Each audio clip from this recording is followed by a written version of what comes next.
high above the North Sea. An aging propeller plane tumbles from the sky.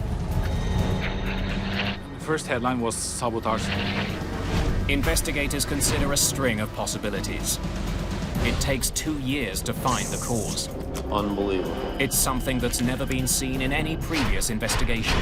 They looked at that and said, man, oh man, how could that be? It would lead to arrests half a world away and call into question the safety of one of the world's most important planes, Air Force One. It reached all the way to the aviation that flies around the President of the United States.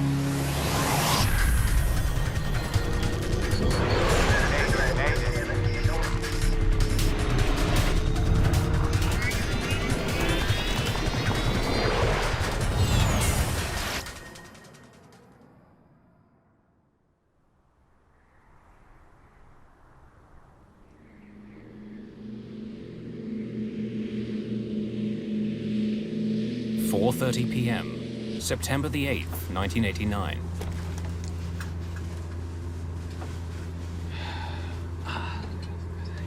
Oh, hang on.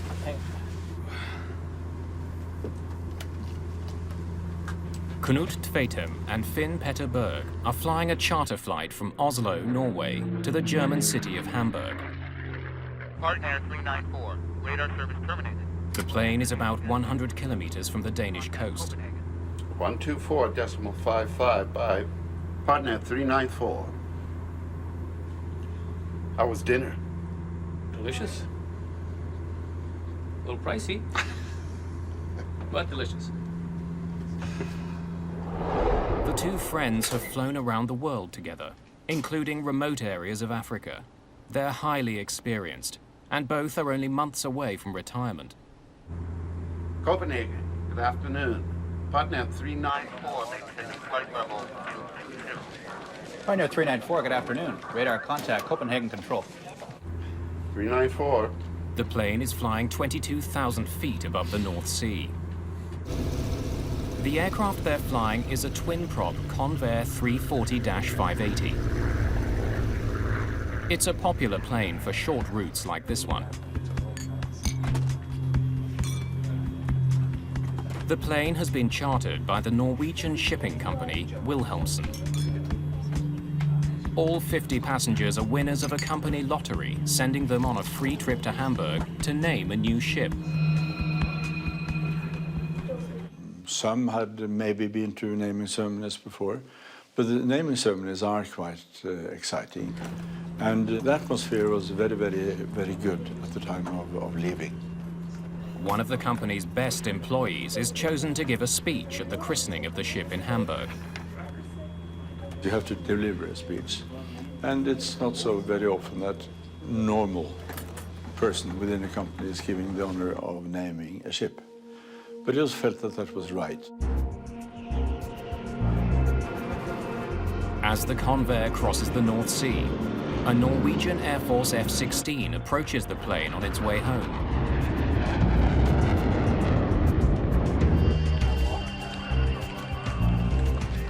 Whoa, look at that, 11 o'clock. F-16.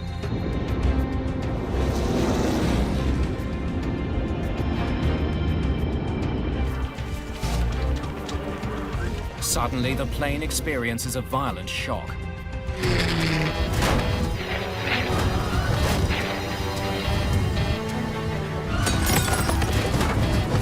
The crew is caught by surprise.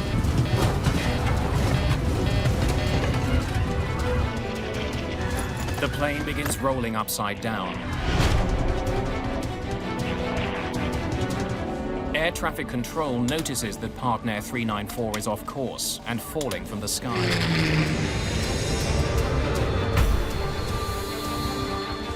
Partner 394, Copenhagen Control, please report new flight level. The crew is struggling to save the plane and the lives of everyone on board. Terrain 14 flight level. Full up. Terrain. Full up. Please report new flight level. Then it disappears.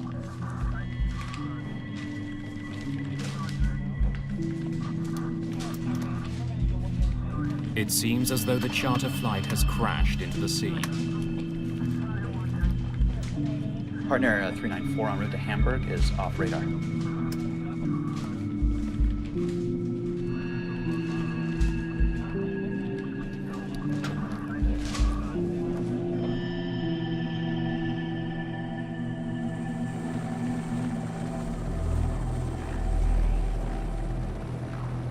Rescue teams race to the crash site, nearly 20 kilometers north of the Danish coast.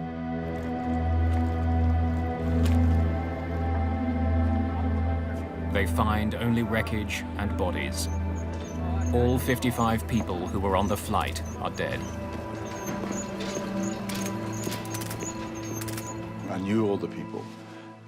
Some were close friends, some were less close, but I knew them all. And the pressure then felt double. The shipping company is devastated by the news. Half the staff from its head office has been killed.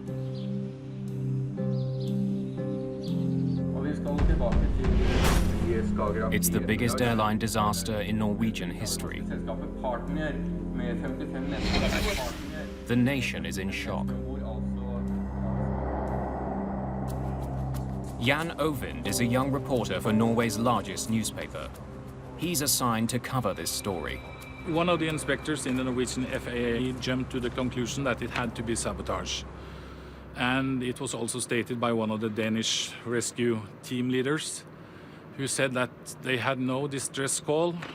It just fell out of the sky, which meant it had to be a bomb or something. And somebody drew links to Lockerbie the year before. In December 1988, Pan Am Flight 103 exploded over Lockerbie, Scotland. The evidence in that case is pointing conclusively to a bomb. Norwegian journalists uncover an intriguing fact about the partner plane. Our Prime Minister at the time, Gro Harlem Brundtland, she used the plane on her campaign trip to the north of Norway. And I guess she used it for 2 or 3 days. And that was just 2 or 3 days before it crashed. The nation wonders, could the tragedy have been a botched assassination attempt? The first headline was sabotage then on the whole front page. A bomb would explain the plane's sudden plunge from the sky. Had the 55 people on board been the innocent victims of a murderer? Investigators looking into the mysterious downing of a passenger jet over the North Sea are facing a stunning possibility: that the plane was deliberately sabotaged. The Norwegian Accident Investigation Board recruits an Air Force investigator, Finn Heimdall, to join the team. It will be a severe test of his investigative skills. It's good to be here. I started many years ago with the Air Force. And of course, I saw some investigations mishandled terribly, and I thought it can be done better than that. Investigators hear from several witnesses who lend support to the idea that the plane was sabotaged.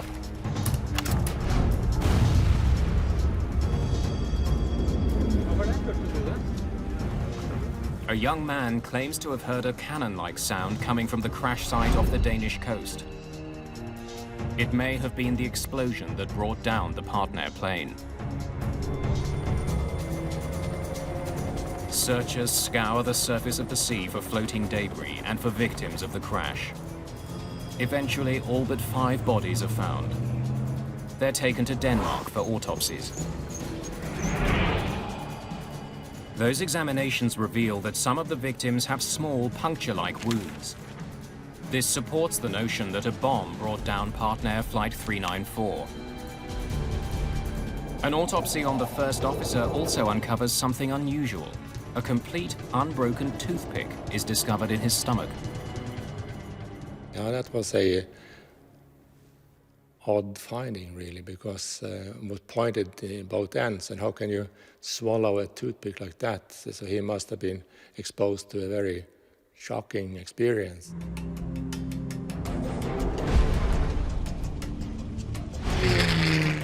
Please report new flight level. But investigators can't confirm that a bomb brought down the plane.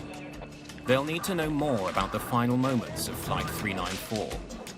Partner 394 en route to Hamburg is off radar.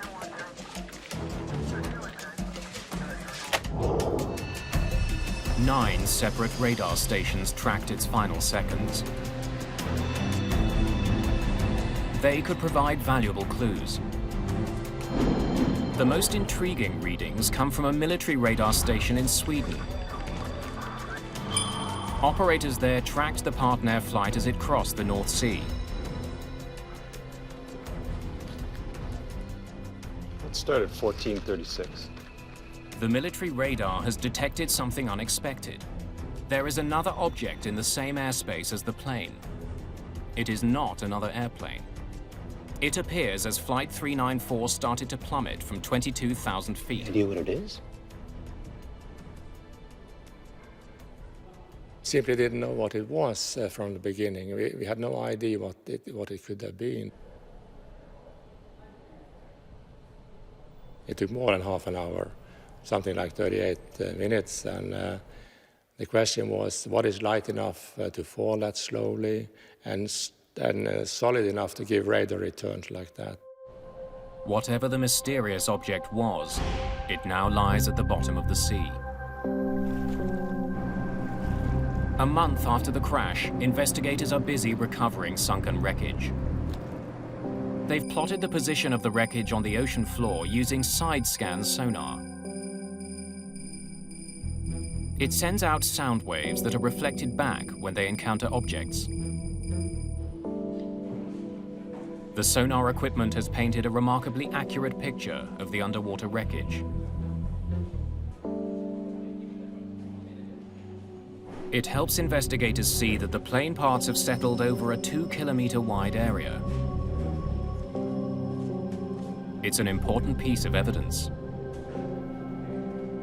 It was evident that the aircraft had come apart in the air. It hadn't hit the sea in one piece, that was for sure. The Midair breakup suggests a bomb brought down the plane. But it will take weeks to prove this. In the meantime, investigators hope the plane's black boxes will provide more immediate insight into the crash. The plane's voice recorder and eventually its data recorder are recovered from the seabed and sent to labs for analysis. Both boxes were damaged in the crash. Investigators hope the damage to the boxes didn't affect the data. Well, let's see what we got. The voice recorder may have picked up a conversation between the pilots that can explain what happened on board. Avionics, CVR. On? That's required. Auto feather system. Armed to 2 green. The device usually records the final minutes of a flight, but this CVR has done the opposite. Beta lights off. Power. It recorded the start of the flight, but then mysteriously stopped recording just before the plane took off. Well, it had recorded the conversation on the ground, but as soon as the engines were upshifted to normal RPM for takeoff, it ceased operations. So that was a disappointment to us. But the malfunctioning CVR did pick up an intriguing exchange between the two pilots. How's the weather in Hamburg? Oh, it's clear skies, good visibility. Hope it stays that way. The CVR does tell investigators that Flight 394 began with an unusual problem. Partner was in financial dire straits, and we found out that just a few hours before the plane took off, the Norwegian aviation authorities sent out a telex to tell all the airports in Norway to don't let a partner plane take off because they owe a lot of money in non-paid charges and fees. They won't release us for takeoff until we pay the catering bill.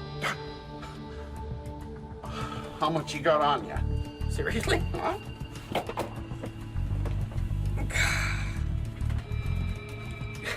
Probably enough, actually. I'll take care of it then. The first officer was forced to leave the cockpit to pay the caterers for onboard meals.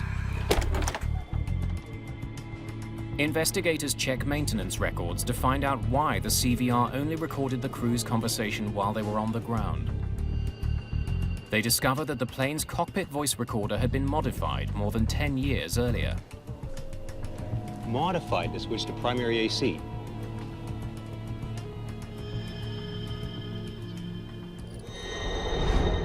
It was altered so that when the engines were given full power for takeoff, Your power. the CVR would automatically switch from the plane's batteries to its generator. And that modification was not working on this aircraft. Neither pilot realized that as the engines were revved up for takeoff, power to the CVR was actually cut off. Anytime you get key investigation components such as the cockpit voice recorder and flight data recorder that don't work correctly, it brings into question the thoroughness of the maintenance and also the continued operation, safe operation of the airplanes. The malfunctioning voice recorder and the unpaid catering bill lead investigators to look more closely at the history of the airplane and the company that owned it, Partner Airlines. Partner operated a fleet of mostly older planes that flew to northern European destinations. The Convair that crashed into the North Sea was one of the airline's most recent acquisitions. But the plane itself was 36 years old. It had a complicated history of both ownership and modification. The biggest change was to the plane's engines. The really important modification was upgrading the engines to turbine engines. On prop planes, the propeller moves air backwards, propelling the plane forward. Early prop planes used piston engines to turn the propeller. But turbine engines, which use a series of fans, not pistons, to compress air, generate substantially more power.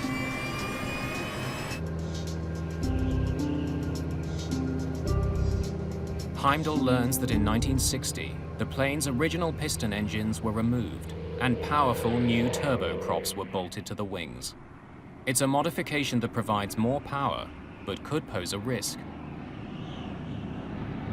When there was a tremendous increase of horsepower installing the turbine engines, I was wondering what that was doing to the structure of the aircraft. Heimdall has been placed in charge of analyzing the plane's engines. He wants to know if the turbine engines could have torn the aging plane apart. I started asking the question, how can an aircraft fly itself to pieces in midair? The plane's flight data recorder should tell investigators about the operation of the engines in the moment before the crash. The recorder from this flight is a primitive analog model. Used a metal foil strip that rotated, and some marking pins actually scratched on the metal surface, on the piece of metal. The antiquated data recorder proves to be another frustration for investigators. It didn't record many of the parameters it was supposed to. But more mysteriously, the needle seems to have recorded certain signals twice. The double line confounds experts who analyze the device. We had no experience with anything like that. We contacted several experts, but none had experience with this before. Yeah, I've never seen that before. The flight data doesn't offer investigators any immediate revelations about the crash. Heimdall now wonders if the very fact that the recorder was malfunctioning could be a clue in itself.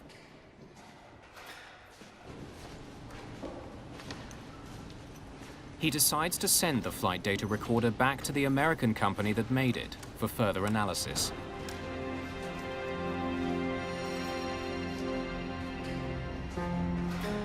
Investigators painstakingly reconstruct the Partner plane. The Norwegian team recovered the airplane with assistance from the local authorities, the Danish authorities, I believe, and decided to reconstruct the airplane. A reconstruction is like putting together a puzzle that helps investigators focus the investigation on areas that need to be looked at and perhaps prioritize the investigation. As the fuselage takes shape, the reconstructed plane provides investigators with some stunning evidence. The only thing that would destroy the aircraft at cruising level would be an explosion. So, and some of the parts looked maybe a bit suspicious. Suspicious for what's on them. There were rumors that it was found explosives in the partner plane. There are traces of a powerful military explosive. The amount is small, but the press gets wind of it.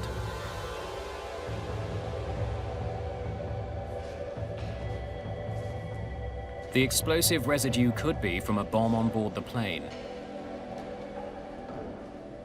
or from another source.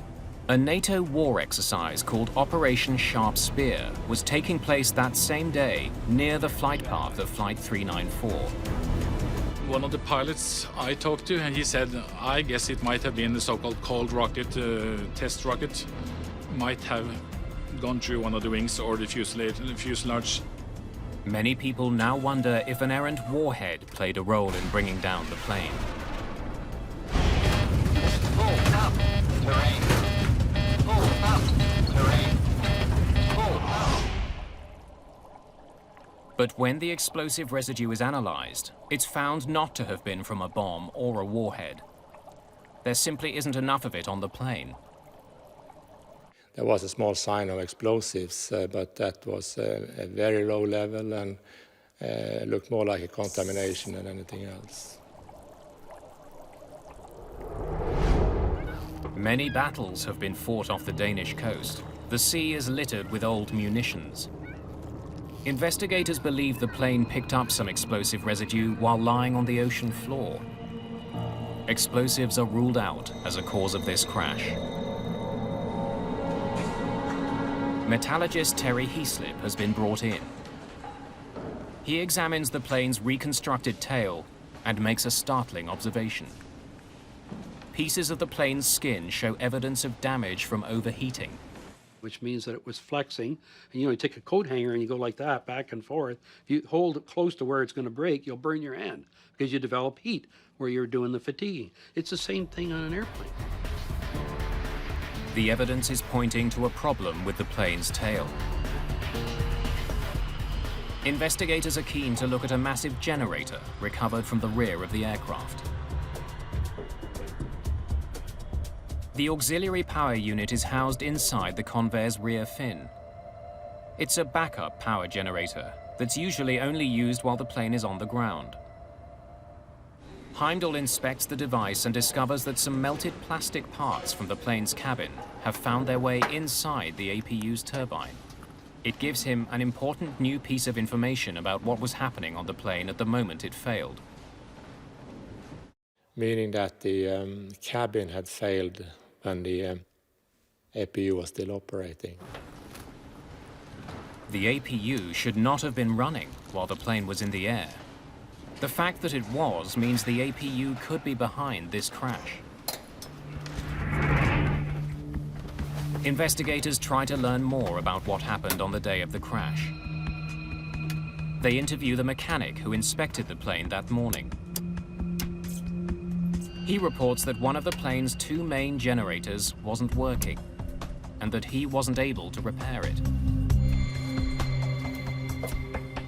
Regulations demand that the plane have two sources of power before it's allowed to take off. The first officer comes up with a solution that will allow the flight to leave. He tells the airline that he will use the auxiliary power unit throughout the flight as a substitute for the malfunctioning main generator. Okay, I want you to write this in the logbook. Released for flight with APU generator operative. We'll use the APU to power the left side AC system. APU is coming on.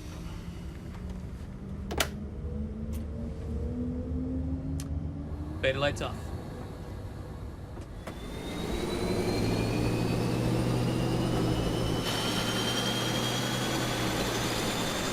Your power.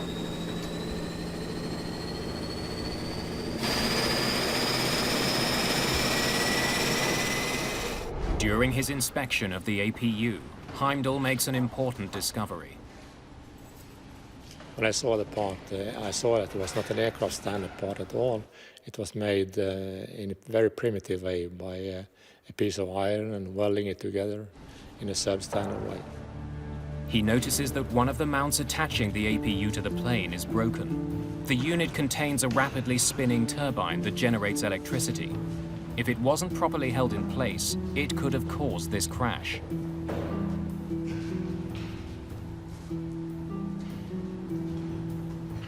Investigators need to know if the broken APU caused the crash.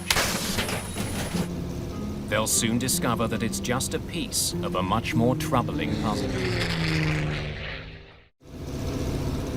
Investigators have discovered that Partner Flight 394 was flying with a broken APU mount.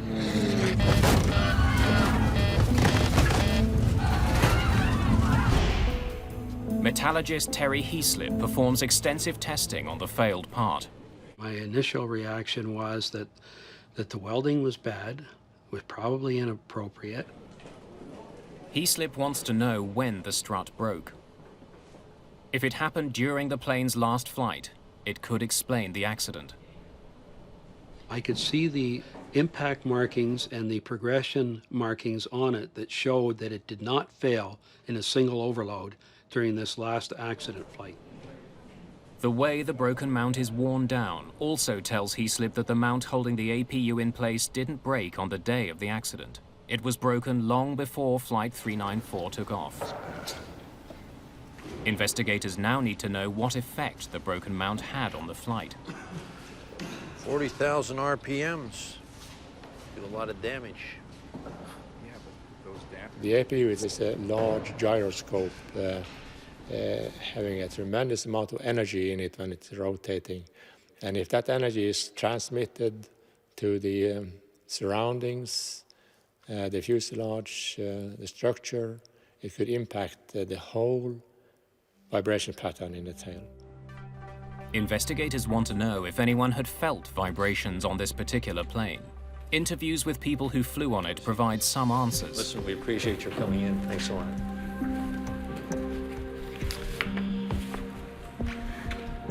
Now, you said you felt some rumbling on the plane, is that right? One person stated that the plane that crashed vibrated far more than the two other Convairs owned by the company. Did anything seem unusual on the plane? But others failed to mention the vibrations. Had a good flight. It's a puzzling situation. Investigators know the APU mount was broken before the flight, but they still don't know if it even played a role in the crash, or whether it would have affected the plane's tail.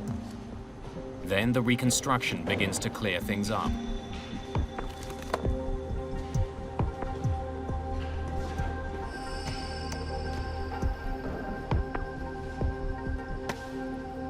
Heimdall discovers that two doors from the plane's tail have not been found. When we reassembled the parts from the tail, we saw that the rudder had been torn apart in two major pieces and some parts were missing. In particular, the doors between the fin and the rudder were missing. The shroud doors are two small doors located on the vertical fin of the plane. They provide mechanics with access to weights inside the fin that control the rudder's movement. Heimdall makes a dramatic find about the doors themselves. They were constructed with an aluminium honeycomb liner. From his days in the Air Force, Heimdall knows they have a unique property. This is thin aluminum foil, as you know, and it has the good reflective properties for radar, and it's very light. The military use it to disturb radar signals, call it chaff. Investigators now realize that the unidentified object picked up by Swedish radar was probably a piece of one of the shroud doors. But when we connected the missing doors and honeycomb with the radar data, we knew that it had happened up at cruising altitude, because the slow-falling object had come from very high level, cruising altitude practically. Investigators conclude that the tail began to break apart at 22,000 feet before it plummeted from the sky. But why had the doors fallen off in mid-flight? Whatever caused the shroud doors to tear off likely caused the crash. Investigators know that the rudder's counterweights are located just inside the shroud doors. If a rudder moves too violently from side to side, the weights do as well. We found enough pieces to show that it was just pounding these doors. And the first real components that came off were the honeycomb in those doors. Investigators conclude that around the time of the accident, something caused the rudder to swing violently back and forth, but they still don't know what. The APU with the broken front shock mount on its own, running in flight, would not cause the aircraft to come apart and the tail to come apart. There had to be extra factors there for that to occur. Investigators continue searching for those extra factors. Then Partner Airlines proposes one. They point to the F-16 that passed over the plane just minutes before the plane veered off course. Whoa, look at that, 11 o'clock. F-16. Partner claims the military jet was flying faster than it should have been.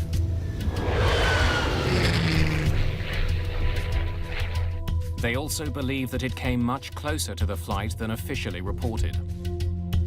Partner, they contacted the Swedish investigator, and he came out with the answer that the F-16 could probably have gone through the sound barrier as it passed just over the partner plane. When a fighter jet or any other plane breaks the sound barrier, you have this pressure wave, and their theory was that this pressure wave just got the plane to disintegrate in the air.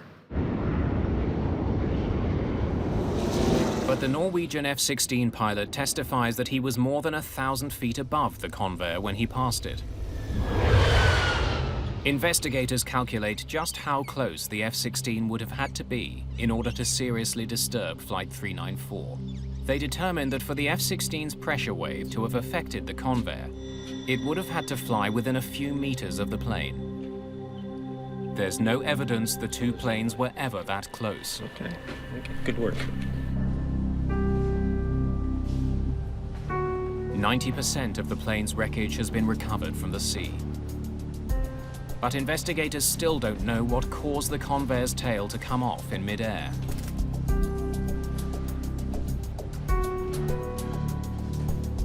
During the course of the investigation, Finn Heimdall is given a promotion. But he has no idea how to solve the puzzle that haunts his nation. They asked me to be in charge of the rest of the hardware investigation. I was standing in a heap of wrecked parts and thinking I'll never get to an end of this. Investigators get a break when the faulty flight data recorder is analyzed in the United States. The manufacturer has asked its top expert to come out of retirement and examine the device. Manufacturer Fairchild referred us to a previous employee, and we found him in California. The expert tells investigators that the needle that was supposed to be recording the plane's altitude was shaking so much that it was leaving another mark on the foil. But then he goes one step further. The FDR has a capacity to record for hundreds of hours. By unspooling the metal foil completely, he sees that the FDR has been vibrating severely for months. We saw that this had happened something like 360 operations hours before the accident. I had never seen an abnormality like that before, and it took us a while to figure out what was going on here. It now seems the APU wasn't the only thing vibrating on this plane. Investigators decide to chart the history of the vibrations chronologically. They notice an unusual change in the pattern of vibrations. 2 months before the crash, the vibrations suddenly stopped for a number of weeks. Virtually no vibrations for at least 16 flights. It was increasing intensity and frequency up to the summer of '89. And then the pattern changed. After getting better, the pattern of vibrations got worse again, right up until the crash. What happened here? Investigators now need to find out what changed on the plane during the 2-week period when the vibrations stopped. Why was it out of service? Where was the work done? The airline tells investigators that during that time, the plane was receiving a major overhaul in Western Canada. Thank you. We'll be in touch.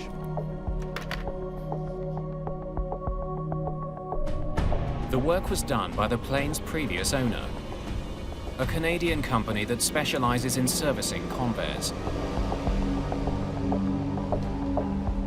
During the various test flights there, the FDR recorded almost no excessive vibrations. This healthy pattern continued on several passenger flights once the overhaul was done and the plane returned to Norway. Investigators review the maintenance records.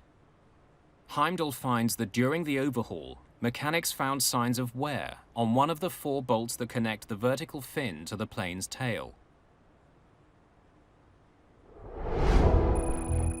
These 4 bolts are the only things holding the tail to the fuselage.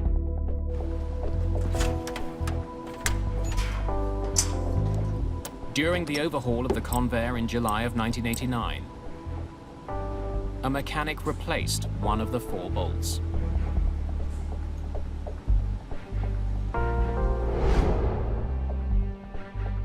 The information from the flight data recorder reveals that the vibrations in the tail stopped right after that 1 bolt was replaced.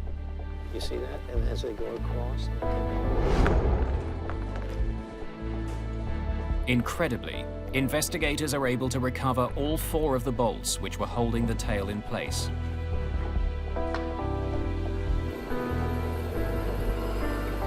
Terry Heaslip thoroughly analyzes the bolts. He makes a final stunning discovery. The 3 bolts that weren't replaced were not approved parts. We did metallurgical testing and we did mechanical testing. And by doing all of these analyses, we worked out that the 3 of the assemblies were not up to scratch. They were bogus assemblies. His analysis shows that the faulty bolts were incorrectly heat-treated when they were made. As a result, they are only 60% as strong as they should have been. Investigators finally know why the tail was vibrating for months. Got something for me? 3 of the bolts holding it in place were too weak. They just weren't hard enough. Unbelievable. 3 bolts holding the tail to the rest of the plane were not authentic parts. They were well-disguised fakes. The weak bolts mean investigators now must answer a critical question. Why didn't the tail come off in the previous 16 flights where it vibrated excessively? Why this last flight? Investigators already know that on the day of the accident flight, a power generator wasn't working, and that the pilots improvised a solution. Okay, I want you to write this in the logbook. Released for flight with APU generator operative. We'll use the APU to power the left side AC system. APU is coming on. The pilots didn't realize that the APU mount was broken and the motor was vibrating considerably. Their decision to run it throughout the flight made a bad situation worse. The reason why things got bad on this particular flight is that the APU was literally floating on 2 mounts instead of 3. This, along with the faulty bolts, created even more vibrations in the tail of the plane. And when you get the two of them shaking, if they ever get into sync, what we call resonance with each other, disaster.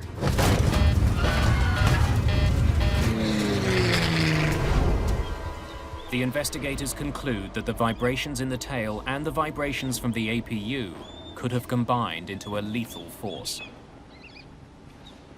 Now, this is what we got from the guys at MIT. But technically, the vibrations could have torn the plane apart. If the two loose items start to vibrate in the same frequency, now you're going to get, or a multiple of that frequency, you get what's called coupled harmonics. And the one vibration is feeding the other one. They're feeding each other and making each other worse and worse. The most famous example of coupled harmonics occurred on the Tacoma Narrows Bridge in Washington State in 1940. The newly built steel and concrete bridge began swaying lengthwise, and then a crosswind started dipping it left to right. The two vibrations moving in different directions combined to create a violent twisting motion that tore the bridge apart. Investigators calculate that the same effect tore apart Flight 394. And we said, my gosh, that's exactly the phenomenon we have here. This lethal combination of vibrations caused the tail to sway back and forth so violently that the rudder jammed to the left. This forced the plane into a left turn so abrupt that it increased airflow over the right wing, creating greater lift and causing the aircraft to roll. The plane recovered briefly, but the rudder jams to the left again, and the shroud doors explode. It rolls a second time, but the tail begins to disintegrate. After that, the crew didn't have a hope. Investigators conclude that it was the 3 bogus bolts that initiated the partner crash. And I looked at that and said, man, oh man, how could that be in a crucial component, a crucial fitting like that in the tail? I couldn't believe it. The report on Partner Flight 394 sends shockwaves throughout the aviation industry. It's the first time that a fatal plane crash has been linked to unapproved spare parts. It raises a frightening question. How many of the parts being put into planes around the world are bogus? The Partner crash, that was the seminal event that started people actually having to recognize the unapproved parts problem and the fact that the worldwide inventories of aircraft parts, in fact, were contaminated.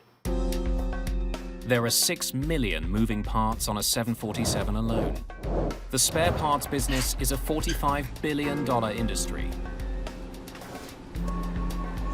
And at the time of the crash, that industry was largely unregulated. Mary Schiavo is the former Inspector General of the Department of Transportation, the agency that oversees the FAA. No one knew how large the problem was. They knew it was a problem because of a crash, but how big was the problem in the United States? So we set out to measure it. We started by auditing the FAA's own parts bins.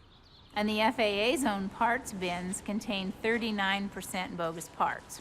What we found is if the parts had come from a parts broker, which was a huge percentage of the parts supply industry, 95% of them were not authentic.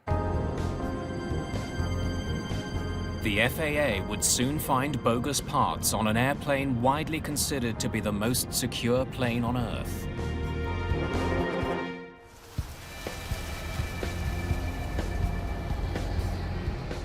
There are 5,000 parts brokers in the United States, many of them in the Miami area. Parts brokers had no regulation whatsoever. You had a telephone and a fax. You were a parts broker. Overnight, you could be in the parts brokerage business, and you could get them anywhere you chose.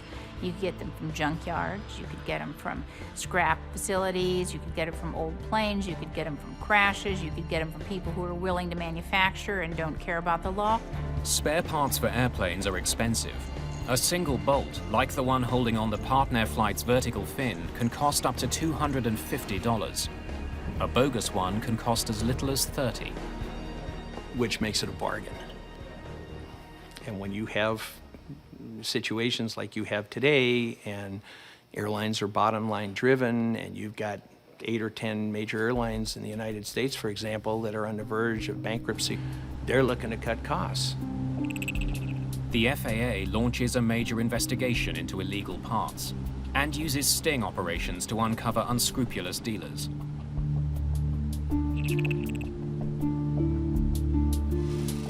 Investigators uncover a black market industry that makes thousands of worn and inferior parts look brand new.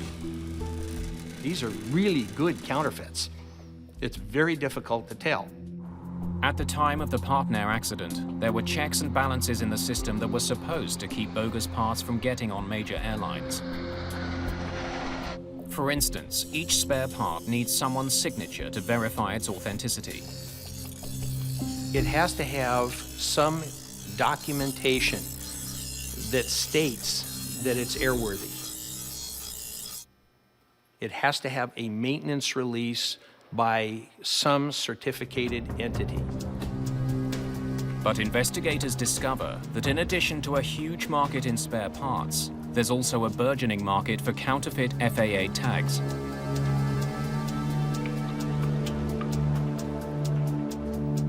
We'd execute search warrants and find that people had printed stacks of fake yellow tags, and in many cases they'd sign with the name of an actual inspector, but they just forged the signature. The tag in this business is worth more than the part. At first, investigators believe the problem is mostly with smaller airlines. Smaller operators and repair stations are usually the people who are most vulnerable to this aftermarket broker parts problem. They're shocked when they discover that bogus parts have been found on what is supposed to be the most tightly controlled plane in the world, Air Force One. It reached all the way to what many people consider literally the highest levels of aviation, the aviation that flies around the President of the United States.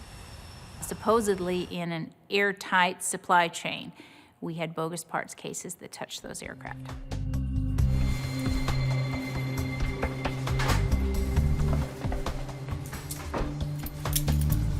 The FAA responds quickly.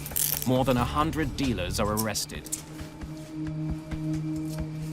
With every conviction, we were able to raise the level of awareness, not only of the problem, but of the severe consequences if you want to risk somebody's life.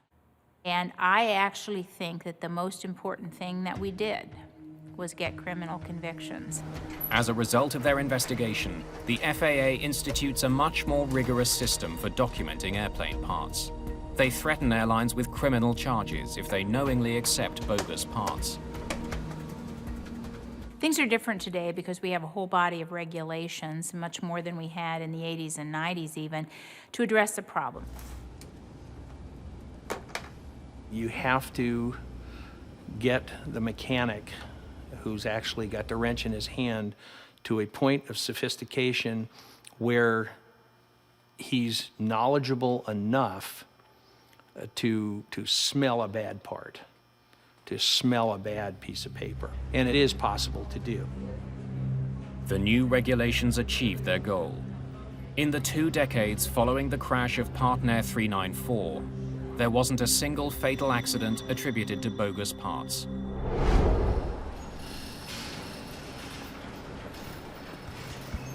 Years after the Partner crash, Finn Heimdall became the head of the Norwegian Accident Investigation Board. My friend. It was a major puzzle that an aircraft, for no obvious reason, could more or less disintegrate in midair. His report into the accident resulted in major changes that likely saved lives.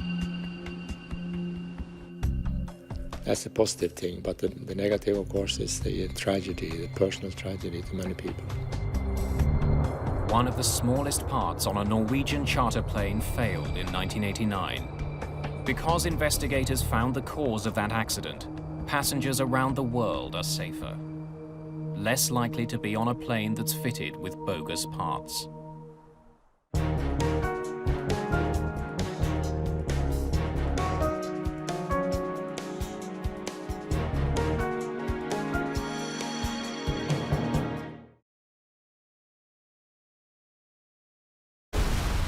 Outside one of India's busiest airports, the early evening sky ignites into a fireball. This cloud just lit up. Felt like you could feel the heat. Flaming wreckage falls from the sky. It's a horrifying crash. I realized that the clumps that I saw all around me were either the remnants of the aircraft or dead bodies.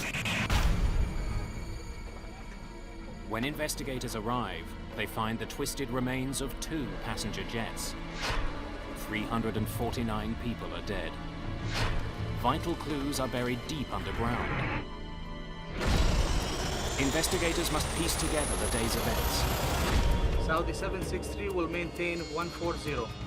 Kazak 1907, now reach 150.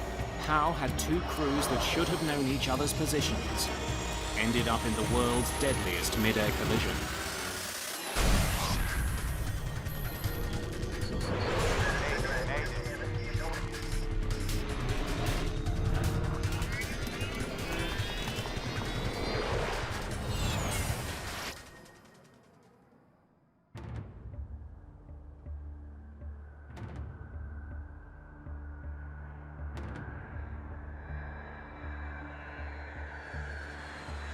Indira Gandhi International Airport, New Delhi. A gateway to India.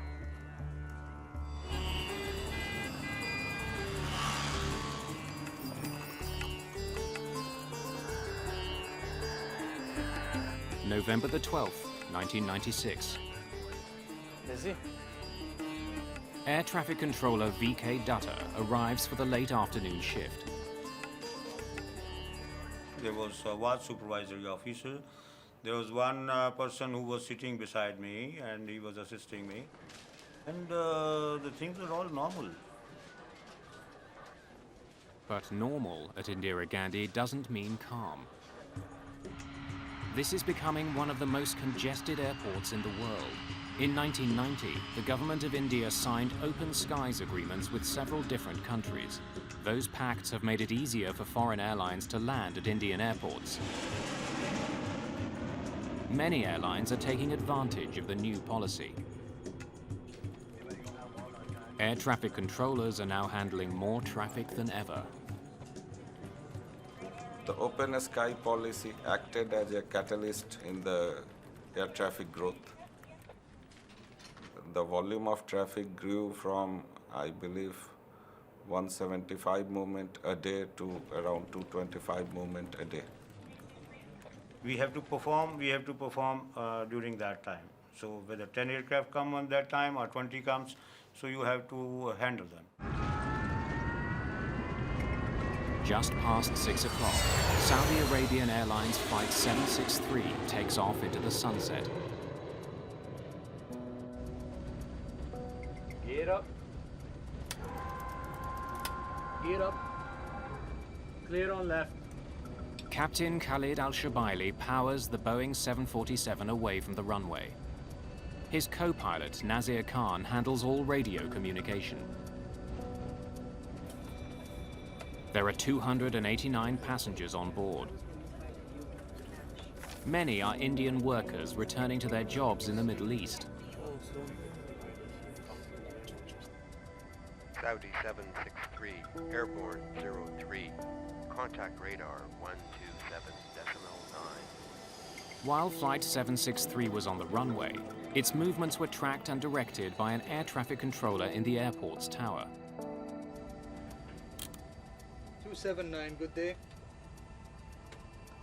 But shortly after the plane takes off, the tower passes the pilots over to approach controller VK Dutta, who's in another room at the airport.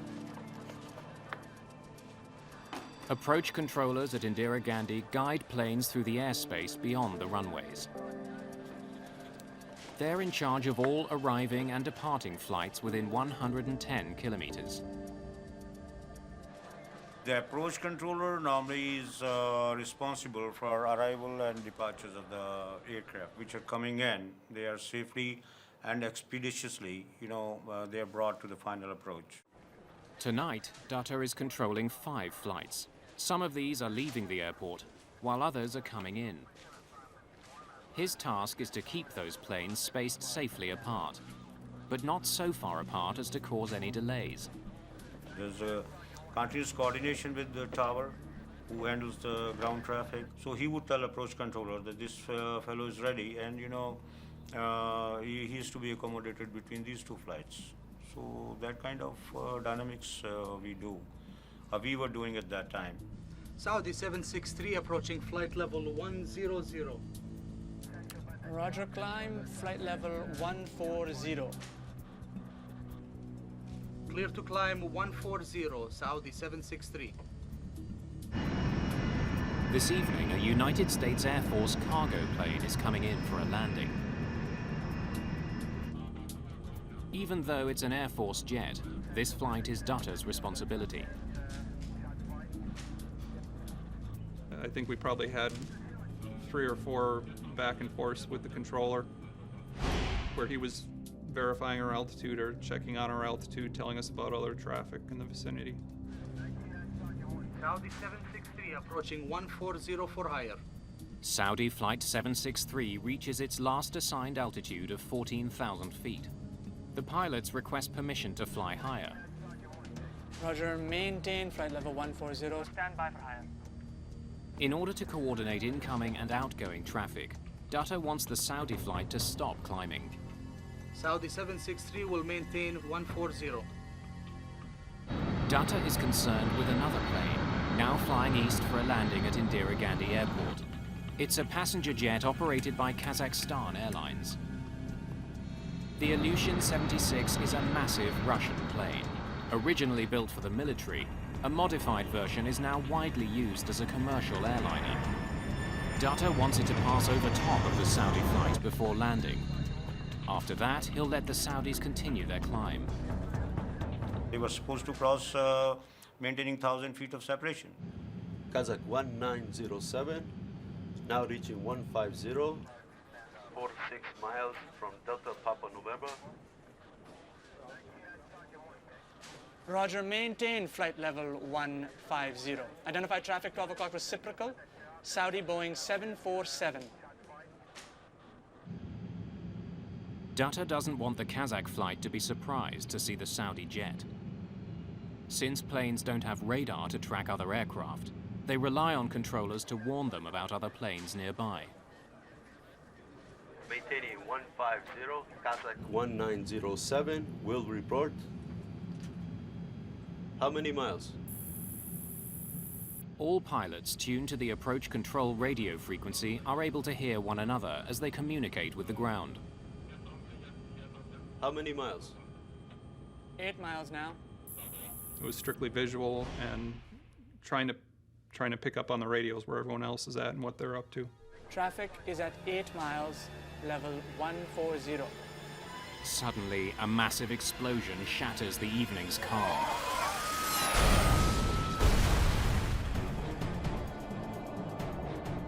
All at once, out of the right side of the window, right side of the cockpit, this cloud just lit up. Those missiles? To my mind's eye, there were missiles kind of corkscrewing, picking up speed was what they looked like, and they looked like they were coming right at us. We actually started veering the aircraft away before it became apparent that they weren't coming at us.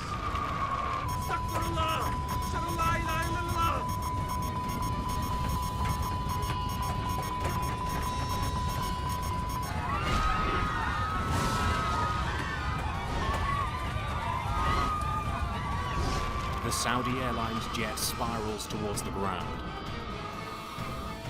Billy, this is 1815. 1815, say again? Got on the radio right away, called the controller. We saw something that looks like a big explosion. Then it struck to me that something has gone wrong. On Rudder's radar screen, both the Saudi jet and the Kazakh plane have simply vanished. When I saw other blips are coming, and So I watched the sweep again.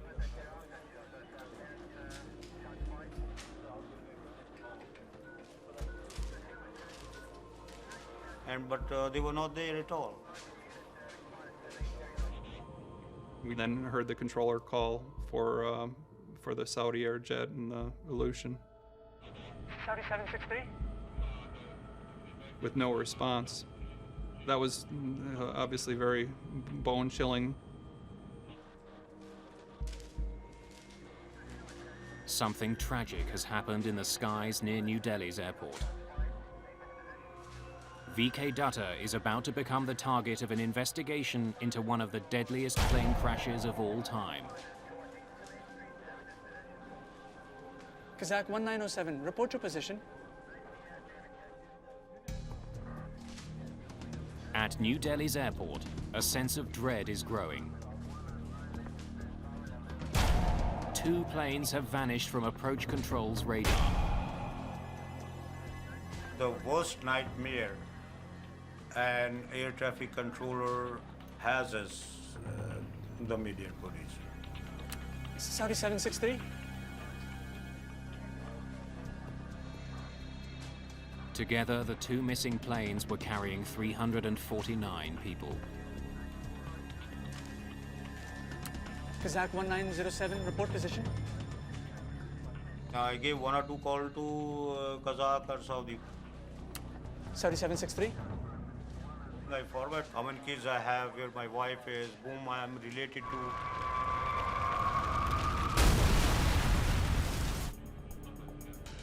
US Air Force pilot Captain Tim Place soon confirms the worst. Delhi, this is 1815. 1815. What did you see? 2 distinct fires on the ground. 2 fires on the ground. Confirm? Confirm. Confirm. Roger. My senior came to me, so I told him the accident happened. I told people who were to do search and rescue that the aircraft have crashed at 40 nautical miles west of Delhi. 2 planes have gone down over Chakri Dadri. Shaki Dadri is a town 65 kilometers west of New Delhi.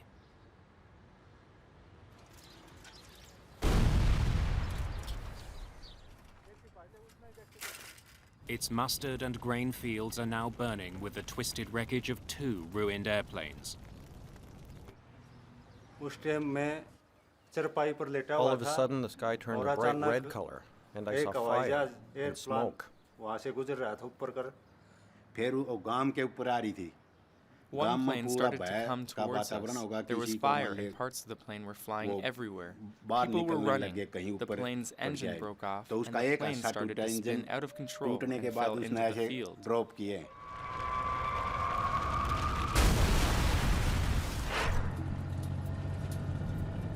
I was told that there's been a mid-air collision. Apparently there's a jumbo jet which may be involved, and why don't you just head out? There was this adrenaline rush in that sense. I was very new in the business, and I knew I had to get that story. Vishnu Som is assigned to report on the crash for New Delhi television. He arrives in the darkness of night a few hours after the crash. We parked our vehicle on the side of the road, and it was, there was a fair bit of moonlight. He and his cameraman are one of the first media crews to arrive on the scene. Hey, turn off the light. Don't want to attract attention. Police have likely cordoned off the area. I stepped onto the field, and I thought it was a fallow field. Nothing was growing over there because it was just sand. Because it was dark and our only visual reference was the moonlight, we just sort of kept going. And then I remember seeing clumps around me, just these little piles on all sides. And because there wasn't enough light, I didn't know what exactly it was. And then I stopped because I said, something's terribly wrong over here. Turn on your light. Turn on your light. I realized that the clumps that I saw all around me were either the remnants of the aircraft or dead bodies. there was a tree just maybe 15 feet away from me. To my right, there was this burnt corpse on that tree, and that's an image which comes back and continues to haunt me even after so many years. As night turns to day, hope of finding any survivors fades. None of the passengers aboard either plane has survived. 349 people are dead. It's the worst mid-air collision of all time. News of the crash spreads around the world. What remains clear is that there was more than one set of factors that might have resulted in the collision.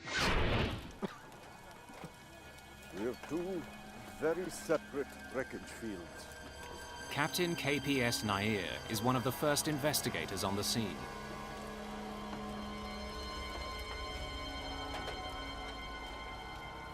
I was aghast, horrified. I can't explain it because I had not seen anything like that before. It is something which I can't explain. The Kazak flight and the Saudi Airlines jet have fallen 7 kilometers from each other. Investigators have two separate crash sites to examine, but they know one cause will explain both accidents. It's unlike a single aircraft falling somewhere.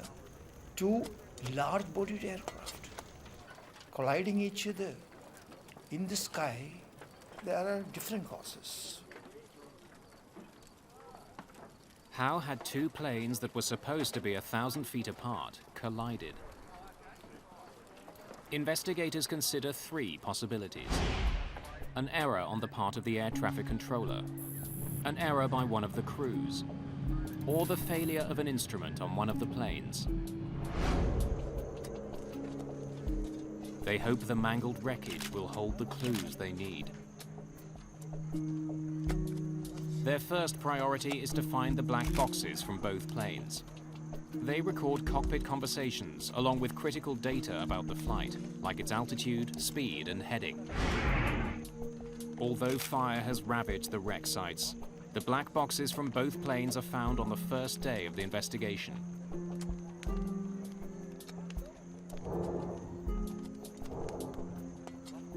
But for the moment, they hold their secrets. It will take several months for experts to extract data from the recorders. In the meantime, investigators focus on conversations between the two planes and the air traffic controller. In this particular case, we had the evidence of the ATC transcript. Without onboard radar, the planes around Delhi's airport rely on air traffic controllers to guide them. VK Dutta comes under enormous pressure. Did he make mistakes that caused the worst mid-air collision ever? Those times were bad. These media people, they crowd foul. So I told them that, there was no fault of mine. Hi, I'm VK Dutta. I'm sorry to keep you waiting. Have a seat. Investigators want to know everything that Dutta did on the night of the crash. Was traffic heavy? Evenings are always busy. Dutta's radar doesn't track a plane's altitude. Instead, controllers in New Delhi write a plane's last reported position on a strip of paper. The strips are continually updated. It's the only way for controllers to keep track of the altitude of the planes under their control. Level information is not there, so level has to be confirmed by the pilot. Kazak 1907, now reaching 150. Air traffic controllers can only know a plane's altitude when the pilots report it. Are these your notes? Yes, sir. This is the Kazak one, and this is the Saudi one. Investigators learned that Dutta was in charge of 5 flights at the time of the accident, and that the Saudi and Kazakh flights were flying in opposite directions of the same aerial pathway. The area that Dutta manages is divided into a network of air corridors. Controllers use them to channel flights in and out of the airport. But many of the corridors are used for military flights. In fact, even at such a busy airport, there's only one main corridor for commercial planes. In cases like this, there are strict rules he has to follow. Between two aircraft, the requirements specify a vertical minimum separation of 1,000 feet.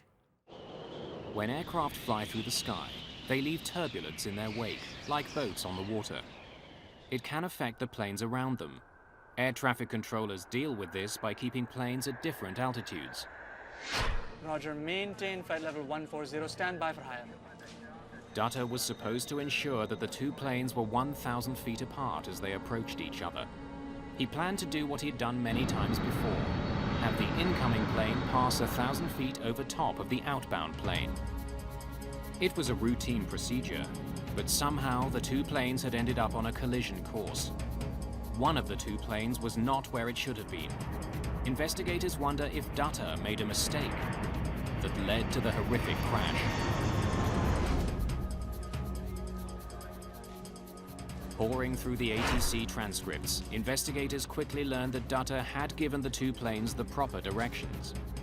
But since his radar doesn't display altitude, there was no way for him to tell if the planes followed those instructions. Investigators are so convinced that Rudder did nothing wrong that 3 days after the crash, he's back on duty. When my family and other people heard this, there was a little sigh of relief that, our guy is safe. Investigators return to the crash site. They are hoping to recover certain instruments from the two aircraft. Perhaps a mechanical failure had led one of the planes off course. Normally, the altimeter would have stopped at that point where the accident took place. And we wanted to know what altitude they were registering at the time of the accident. But the Saudi cockpit has plunged deep into the ground. The accident investigation becomes an excavation. The Saudis' nose portion was well below the earth. It was about 10 to 12 meters below. The end of the nose had gone that far below. Machines had to be brought in, excavators, to dig up and lift the cockpit of the Saudi aircraft. The altimeters of the Kazak flight are easier to find. That plane didn't crash nose first. There's some chance there are clues about its exact altitude at the time of the accident. When they're pulled from the wreckage, investigators discover that there is indeed something strange about the altimeters. Both the captain and the co-pilot have an altimeter in front of them, but in this case, they do not have the same reading. There was a difference between the two by about 300 feet. Strange. Perhaps the conflicting altimeters had led the crew off course. But the difference in readings may simply have been caused by the force of the crash. At this point, investigators don't know. Mostly there and there, as close as you can get it. Investigators need to discover which of the two planes was at the wrong altitude. They explore other evidence. The pattern of the damage on the two planes may help answer a critical question.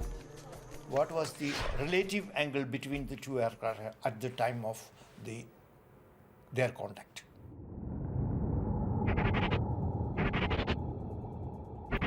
Most of the pieces from the two planes are kilometers apart, but a large section of the tail from the Saudi aircraft is found near the beginning of the debris field.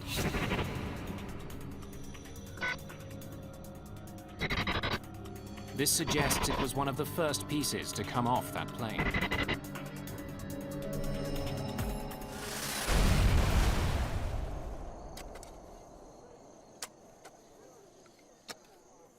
The significant points of contact in this particular accident in the air was between the tail end of the IL-76 and the wing portion of the Boeing 747 of Saudi Air. The tail of the Kazak plane appears to have pierced through the left wing of the Saudi jet. If that's the case, the Kazak flight hadn't been above the Saudi jet when they collided, as air traffic controllers thought. It must have been below it.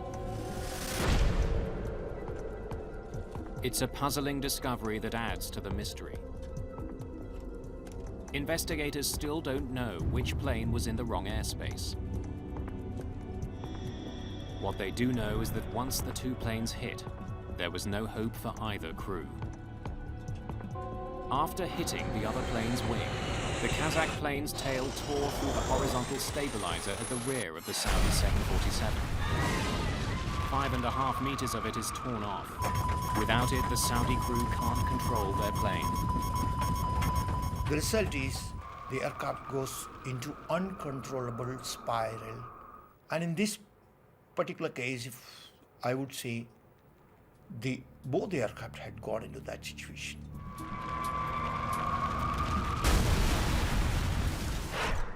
What they've found in the wreckage of the two jets frustrates the investigators. They now understand how the planes collided, but they still don't know why they were at the same altitude, or in fact, what altitude they collided at. How had the Kazak jet, which was supposed to be above the Saudi flight, ended up below it? Almost 2 weeks after the accident, Captain Ashok Verma joins investigators at the scene. By that time, the operations for digging the Saudi cockpit had been completed. Whatever equipment was recoverable had been recovered.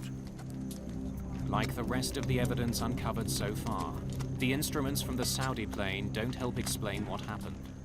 The force of the crash has completely destroyed them. I can't find anything. Too much damage. I agree. Look at this.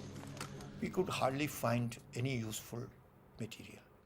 With the disappointing discovery, investigators are forced to move on. They've learned all they can at the crash site. The case now depends on what they can find out from the black boxes. Investigators hope that somewhere on the cockpit recordings or buried in the flight data are the clues they need. Where were the planes when they collided? And how had they ended up on a deadly collision course? Get to the 150! Just at the 140! Start the gun!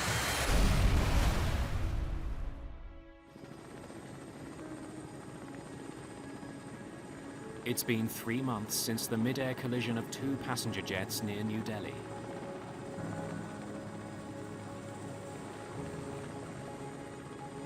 Investigators have been frustrated by a lack of conclusive evidence. They hope the plane's black boxes will help them solve the case. In order to avoid any suggestion of bias, the boxes from the Saudi flight are being analyzed in England. Technicians from the Air Accidents Investigation Branch try to extract valuable data. The neutrality of state where the recorders are handled was an essential thing. Each plane was equipped with 2 black boxes, a flight data recorder and a cockpit voice recorder. The flight data recorder contains information on dozens of aspects of a plane's performance. Among them, the altitude, the airspeed, and the changes pilots make to the flight controls.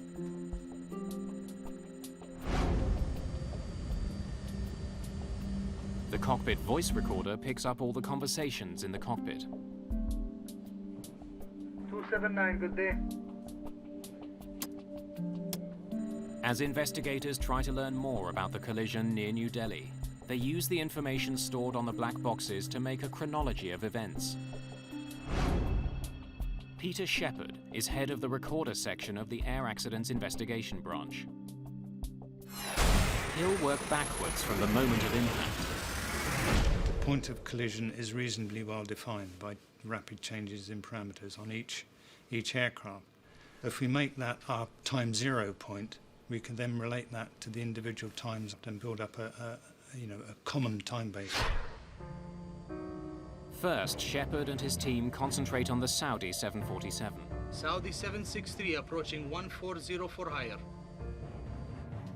Roger, maintain flight level 140. Stand by for higher. Saudi 763 will maintain 140. The CVR reveals that the Saudi pilots received clear instructions about their altitude and seem to have understood them. After being told to hold at 14,000 feet, there was no discussion of climbing to a higher altitude, which would have taken them into the path of the Kazak flight. Next, Shepard looks at the flight data recorder to confirm that the Saudi flight actually followed the instructions it was given. The recorder from the Saudi flight showed us that the altitude had been normal during climb out. The Saudi pilots leveled off at 14,108 feet, well within their safe corridor. It had leveled at its assigned altitude of 14,000 feet and continued to fly level. The Saudi pilots followed the ATC instructions meticulously, which is borne out by their confirmatory calls back to the ATC. Air traffic controllers wanted the two planes separated by 1,000 feet and wanted the Saudi plane to fly below the Kazak jet. If the Saudi pilots did nothing unusual, suspicion is growing that somehow it was the Kazak plane that was in the wrong place. Alarmingly, when investigators examined the information from the Kazak jet's flight data recorder, they discover that it descended far below the 15,000 feet it was supposed to stay at. Moments before the collision, the Kazak plane is at 14,100 feet, almost 1,000 feet lower than its assigned altitude and less than 10 feet below the Saudi flight. It then powered directly into the Saudi jet. The Kazakh crew had not stopped descending at the altitude they were cleared to, that was 15,000 feet. But why had the Kazakh flight dropped so badly off course? Kazak 1907, report position. Kazakhstan Airlines presents one theory for their plane's dramatic loss of altitude. The Kazakhstan defense mainly relied on presence of turbulence. Perhaps a sudden burst of turbulence had forced the plane lower. The data recorder of the Kazakh flight does seem to indicate that the crew had a bumpy ride. It shows two distinct and sudden drops of more than 400 feet. The airline claims both of these drops were caused by turbulence. But Peter Shepard isn't so sure. When we saw the jumps of 250, 500 feet, our initial response was that these can't be right. I mean, it was the rate at which they changed was beyond that an aircraft could actually perform. What else could cause the plane to drop so quickly? Or at least seem to drop so quickly? Shepard searches for an explanation. We tried to resolve the inaccuracies in the Kazakh recording by looking at the other parameters that were recorded and trying to derive altitude using these other recordings. It's intricate math. By using information including the speed and rate of descent from the flight data recorder, Shepard determines that the plane was on a steady downward approach. The reason for the apparent sharp drops is simple. Shepard learns that the sensor that sends altitude information to the flight data recorder was faulty. It would stick and temporarily stop sending information. When it got unstuck, it would wrongly appear as though the plane had lost considerable altitude. It's as if there was a bit of glue on one area and it stuck in that. And eventually the altitude changed so much, the force on it made it jump again, and it stuck there for a little while. Investigators can now conclusively dismiss turbulence as a factor in the collision. So there's no sudden descent? Scanning maintenance records, investigators also discover that there was no problem with the Kazakh plane's altimeters. They conclude that the difference found in the cockpit instruments was a result of the crash. It didn't cause it.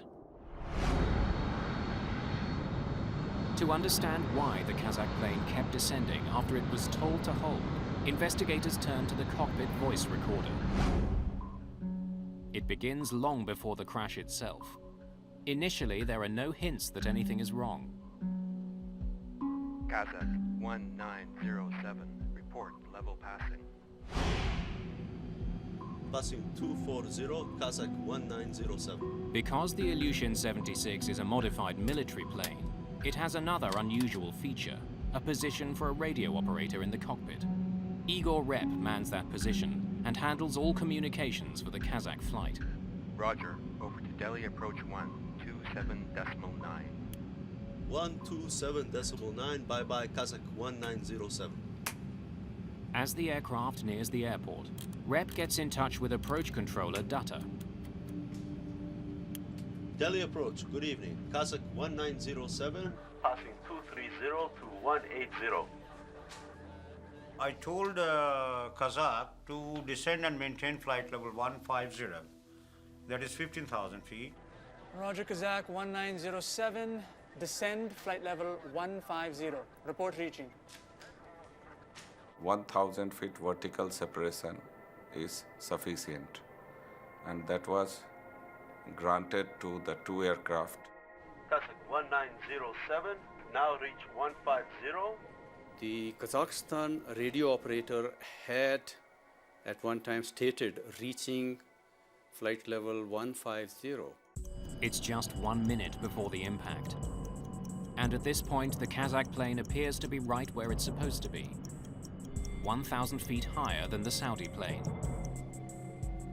But investigators know that instead of leveling off, the plane continued to descend. This is where the trouble starts. As investigators compare the flight data information to the cockpit voice, they notice something disturbing. Kazak 1907, now reach 150. When Rep calls out that they've descended to 15,000 feet, he's actually over 1,000 feet higher than he thinks he is.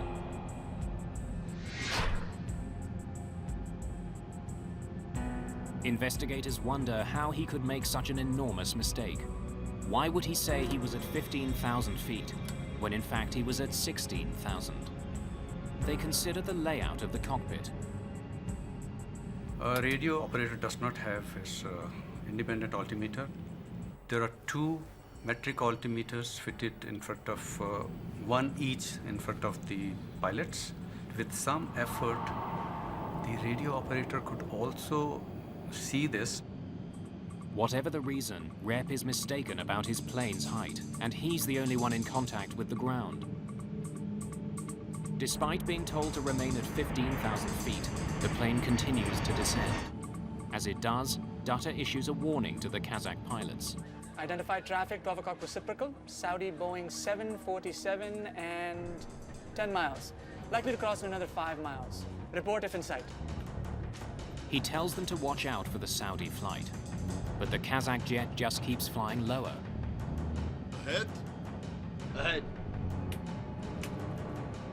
Just before the crash, Igor Rep seems to have recognized that the plane is now flying dangerously low. But his warning doesn't come in time. Keep the 150. Do not descend. Accelerate, Sanyo. The cockpit voice recorder proves what investigators found in the flight data. At the time of the crash, the Kazakh jet was trying desperately to get back on course. Get to the 150 because of the 140. Stop the one! But investigators are still puzzled. Why had the Kazakh plane kept descending? After ruling out controller's error, ruling out the mechanical failure, do you have to go further into details of human behavior during the operation of a flight? Kazakhstan is one of several now independent republics that used to be part of the Soviet Union. The national airline has a reputation at Indira Gandhi Airport. There was always a sense that, these were small fly-by-night operators essentially doing the charter business, and they didn't necessarily follow the conventions of modern Western aviation. We examined their background of knowledge of English language. The crew in the Soviet states, they pass English examination, but they're not fluent in spoken English. Verma now listens more closely to the cockpit voice recorder, looking for an indication that the crew misunderstood their instructions. Had a language barrier caused the crash? How many miles? Traffic is at 8 miles, level 140. Did the Kazakh pilots confuse their own altitude with that allocated to the Saudi aircraft? Report 8 miles. Verma finds that members of this crew weren't communicating clearly with each other. Igor Rep was responsible for communication with the ground, but there's no indication that the pilot and co-pilot were listening to his instructions. Switch on, engine inlet heating. While the rest of the crew was busy discussing arrival procedures, Rep alone seemed to be occupied with their altitude. Now looking, 1907. It is a usual practice that the briefing for the arrival is completed before start of descent, so that all crew can pay full attention to the radio. While the radio operator appears to have understood that the Saudi plane was at 14,000 feet, investigators believe the co-pilot thought that he was cleared to 14,000 feet and continued his descent. Hold the level. What level were we given? When the pilot does respond, he seems confused. I think pilots did not pay that much attention and relied too much on the radio operator and to navigate the aircraft during this critical phase. The decision to increase power and stop descending ends in tragedy. Keep the 150. Do not descend. Accelerate, Sanya. Get to the 150. Because at the 140. Stop one!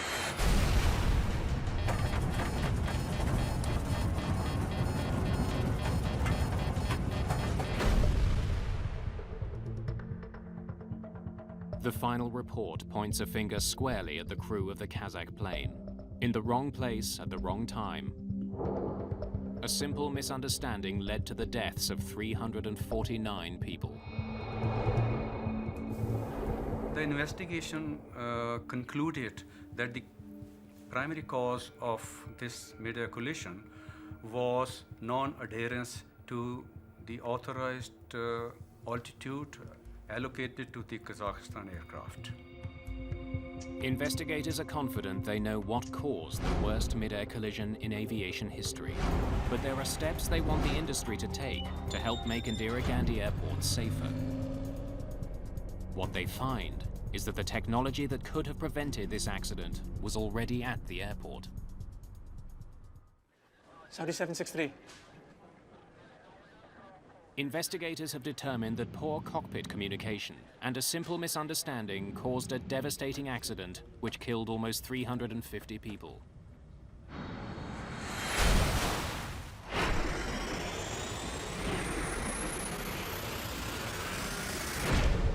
But technology existed that could have helped avoid this accident.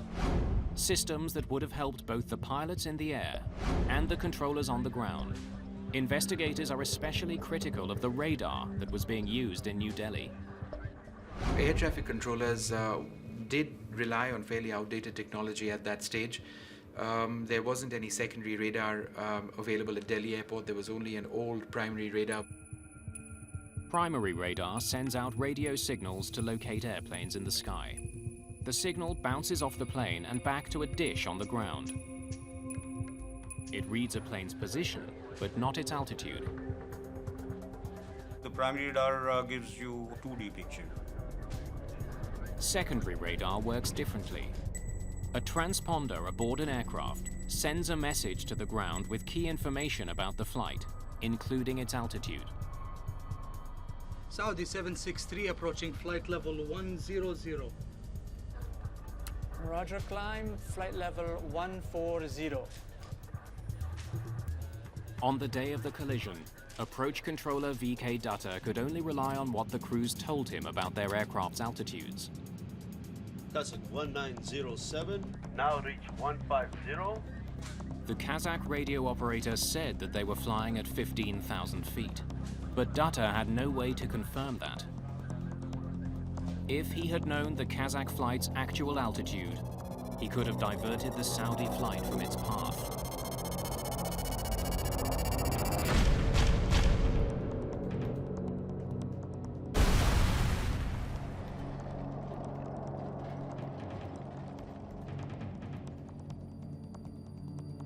That is the 3D picture.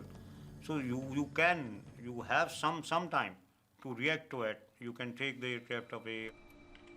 At the time of the accident, India had ordered a $118 million air traffic control system with secondary radar and more sophisticated communications and navigational equipment. The system had originally been scheduled to be installed 2 weeks before the accident. But on the day of the crash, the system hadn't even been unpacked. Secondary radar is an advancement on the primary radar. And in this particular case also, by getting the altitude information, it could have been possible that the accident of this nature could have been avoided. In the year following the accident, there would be 3 near misses near Indira Gandhi Airport. It would take more than 2 years for the secondary radar system to be installed. Today, controllers at Indira Gandhi International Airport see an airplane's flight number, altitude, and heading. It's far more information than controller VK Dutta had available to him on the day of the accident. Experts believe another piece of technology could have helped prevent the collision: TCAS. TCAS equipment generates caution and warnings for the crew. It allows them time to react, draws their attention to the situation around, and it looks into the vertical separation. TCAS is a collision avoidance system that can be installed on board airliners. In many countries, the technology is mandatory. It alerts pilots when other flights are coming too close. The system also automatically tells them what evasive action they should take. Neither plane was equipped with TCAS. The Indian Airports Authority has also made the airport safer by redesigning the air corridors coming and going from the runways. At the time of the collision, there was one main air corridor for commercial planes landing and taking off from Indira Gandhi International Airport. With the increase in air traffic, that single corridor was becoming too crowded. In the wake of the accident, more air corridors were opened for commercial flights. In general, aviation safety standards has improved. The concern for the safety has improved. Out-of-date technology and poor communication led to this crash. But like almost every aviation accident, it was a chain of seemingly minor events that ended in disaster. In retrospect, were some very unlucky people to meet in the sky that night. You know, it's a 1 in a million chance for that to happen. Certainly there were other things that could have helped: radar, collision avoidance systems, and I think we continue to make advances there. I don't worry about flying. Certainly, you know, destiny, I don't know. It was glad we weren't 5 minutes in front of where we were at, that's for sure. VK Dutta went on to have a long career as an air traffic controller. Today, he works at a college training young controllers. So I'm chief instructor there. So I'm training ATCUs. I'm addicted to my job. I love it. I really love it. Dutta, who was initially suspected of having caused the crash, helped implement the changes to make New Delhi's airports safer. His efforts have paid off. The airport now handles 20 million passengers a year. Since the new radar system was installed and the new corridors opened, there hasn't been a fatal accident at this airport.